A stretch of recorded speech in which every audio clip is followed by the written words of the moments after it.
Be ready. Start. Donald Trump, who believes all his political rivals are communists, is suddenly sounding like one stop. He recently said that the record highs in the US stock markets are making rich people richer. Guess what, Mr. Trump? That has always been true about stock markets everywhere in the world. Stop. The markets track corporate profits. Stop. If profits go up, the markets rise. Stop. They rise faster when corporates get a higher share of the total national income. Stop. That is exactly what has been happening since the 1980s, and that is also the secret behind the phenomenal returns from stock markets since then. Stop. 40 years ago, the US prided itself on being the land of small entrepreneurs. Stop. Since then, capital has got concentrated in the hands of a few big companies. Stop. Now, when profits increase, it means the rich get richer. Stop. They invest their savings in the markets, which in turn rise and further increase their wealth. Stop. It is true that a large number of American citizens own shares directly or indirectly through mutual funds or retirement accounts. Stop. In 2022, for instance, 58% of the households in the US had made some amount of direct or indirect share market investments. Stop.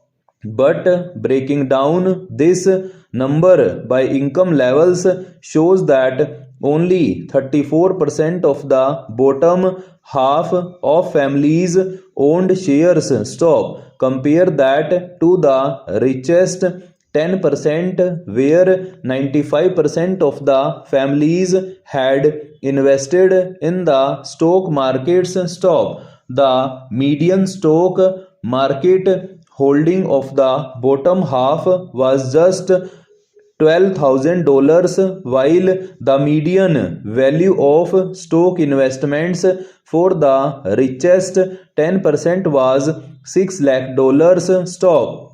So, Trump is right that a rising stock market means more money goes to the affluent. Stop. What does it mean for us? Stop. In India, the richest 1% own about one third of all the wealth. Stop. That means about 35 lakh families own assets worth about $5 trillion.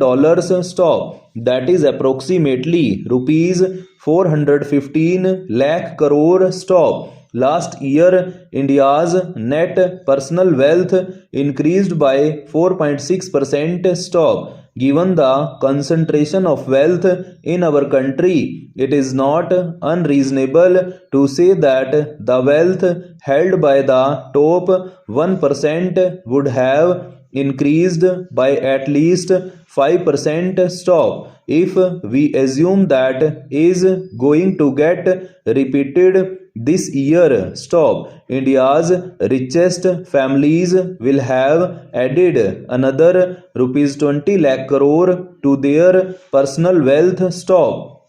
A large chunk of that money is just a change in the value of their assets and cannot be readily monetized. Stop. If we assume that 1/4 of the additional wealth will be reinvested, we can expect another rupees 5 lakh crore to flow into conspicuous consumption and buying new assets. Stop.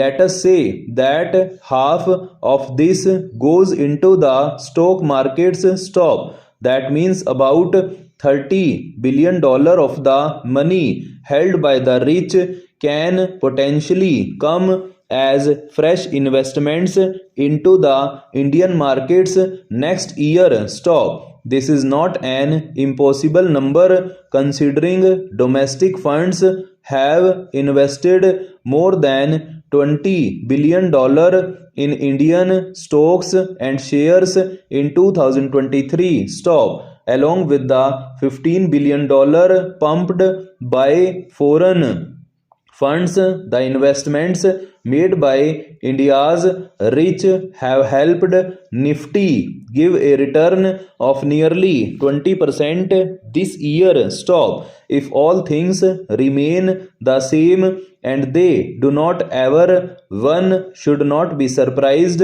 if the markets give handsome returns in 2024 as well. Stop. There is one more reason to believe that 2024 could be good for the rich. Stop. The US Federal Reserve, America's central bank, has already indicated that there will be several interest rate cuts in the new year. Stop. That means it will become easier for American investors to borrow and invest in the stock markets and other assets. Stop. Some of that money will flow into the Indian share markets as well. Stop. On top of that, if the Fed cuts rates, the RBI will be tempted to follow suit. Stop.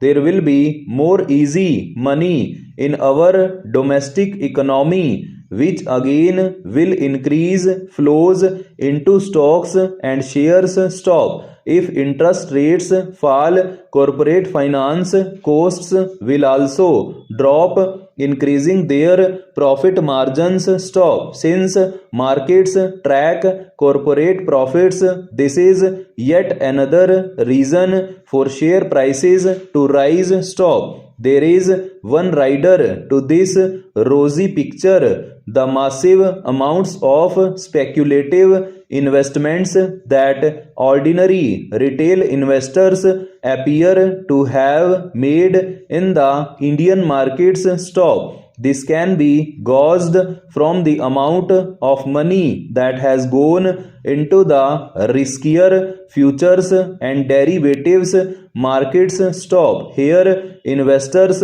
put up small amounts of money to bet on which way prices will move in the future. Stop. For instance, you could bet that a share that is worth rupees 100 today will go up to rupees 115 by the end of the month. Stop. You could buy the option to buy the shares at a future date for rupees 110. Stop. If it does go to rupees 115, you will make a profit of rupees 5 per share. But if it only rises to rupees 105, you will end up losing rupees 5 per share. Stop. Obviously, big money can be made only if you buy large volumes of shares. Stop. In order to make